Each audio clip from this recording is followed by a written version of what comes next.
mutane da dama ba su san menene ainihin abin da Malam Turayen ya faɗa ba. Ku bibiye mu, yau za mu kawo muku cikakken bayanin da Malam Turayen ya yi, abin da ya faɗa akan Annabi Muhammad sallallahu alaihi wasallam. Sannan kuma za mu kawo muku abubuwan da mutane suke yin raddi a kai, da suke faɗa da kuma suke yin martani a kai.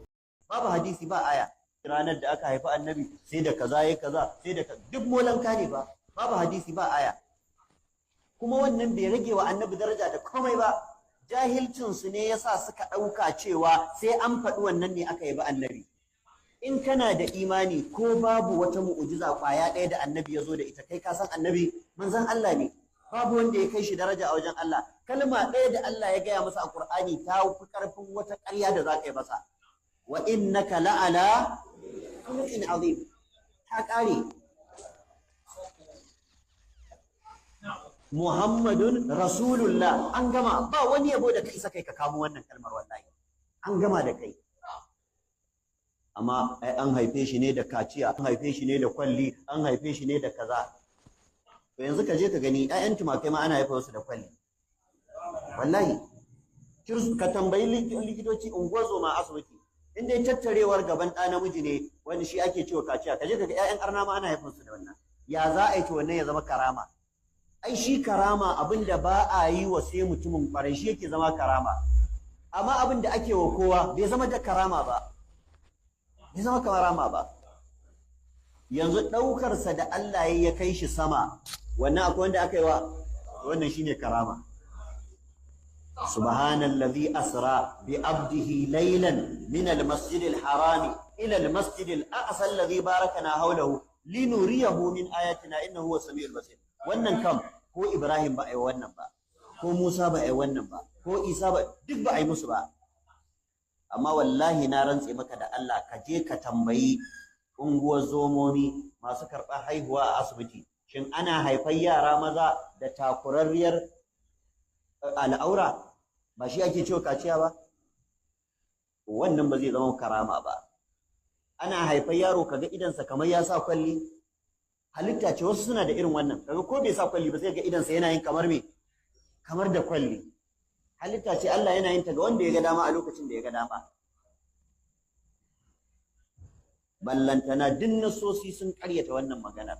Abdullahi dan Abbas ya ce da kaciya, an gane ko, da kabakin suna, da yanka, duk kakan manzo Allah ne masa Abdul Muttalib ranar 7 da haihuwarsa. Idan mu yan izala mun faɗi wannan, kace mu makiyan annabi ne, mun rage wa annabi daraja. Abdullahi dan Abbas ma makiyinsa ne ya faɗi wannan? Kai da kace kai masoyinsa ne, ka kakkago wannan kare rai, ina ka gani a littafi? A ina ka rubuta? Qul hatu burhanakum in kuntum sadiqin. Da haka dai ya ɗan uwa masu albarka, mu sani cewa Allah Allah ne, duk wanda ba shi ba bawa ne a gare shi. Sai dai Allah ya ɗaga darajar bayi darajar su ba ɗaya bace, amma duk ɗaukakar darajar da Allah ya wa bawa bai zama Allah ba. Shahararren mawaƙin nan Tijjani Gandu shi ma ya maganta a kai, kuma za mu kawo muku abin da ya ce. Abin ya mai ciwo.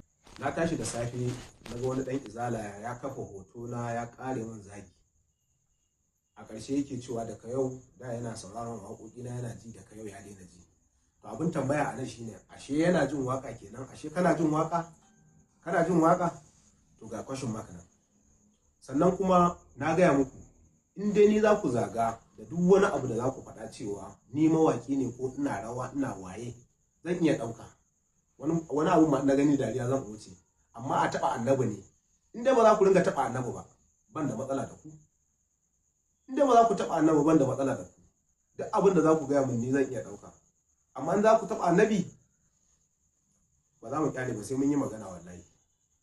Ya ce ya daina jin waƙoƙina, to da kai ina ba da saƙo irin ku, da duk wanda yake ganin yana bibiya ta, ya gane cewa yanzu na fito ina kariya akan wannan, baya wannan layin, dan Allah dan annabi, ko ya sanar da ni ko bai sanar da ni ba, da kai ya daina jin waƙata.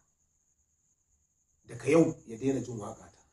Wannan shi ne magana gaskiya. Sa'annan shahararren dan wasan fina-finan Hausa Malam Suleiman Bosho shi ma ya magantu akan wannan abu. kar san zuciya ya saka kauda gaskiya kiri-kiri. Wallahi mu abin da muke magana akai kuma muke faɗa akai, duk magana da za ka yi akan manzo Allah sallallahu alaihi wasallam ta fito ta ladabi, ta biyayya, ta sanin abin da ka san abin da kake yi, amma ba ka fito kawai don kana ganin taron mutane a gabanka kawai ka faɗa abin da ya fito akan bakinka akan manzo Allah. Wannan shi mu muke faɗi, ko da wayansu suna ganin mu cewa ba mu isa mu shiga gurbin wannan maganar ba.